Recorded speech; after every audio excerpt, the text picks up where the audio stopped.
You're so productive when you're young. You're immortal.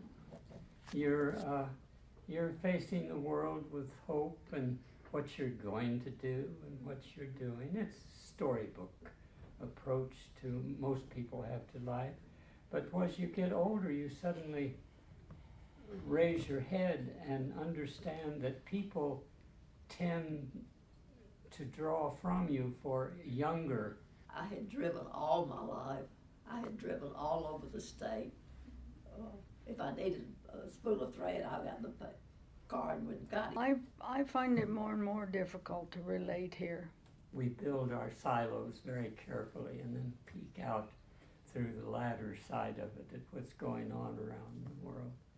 Although it was the right thing to do, I've always regretted not having my car because I have to depend on somebody else. And as I age, I find that very difficult. And even the arts, you tend to start repeating yourself.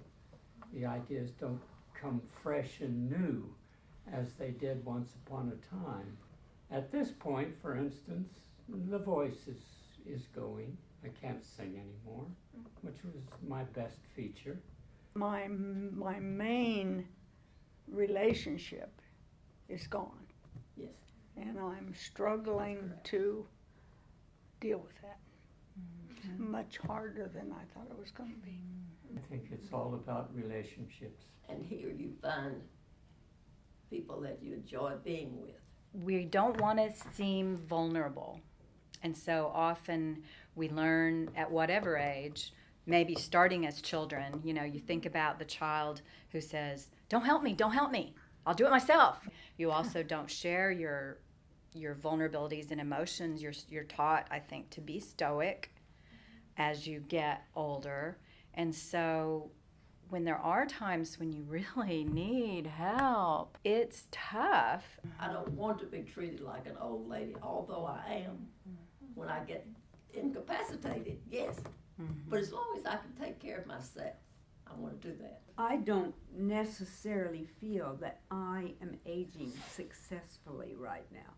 I think I'm still resisting a lot. Were we resistant all along, like I feel many of them are resistant to growing old? Were we always resistant? The people who come here not by choice, but because of illness or a significant loss, family loss, or family forcing them, essentially, those people, I think, face a huge transition in terms of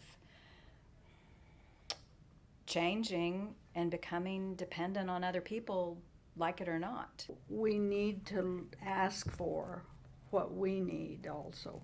I mean, if I was feeling sorry for myself, I guess, I'd go to him and say, I need a hug, and he could do it.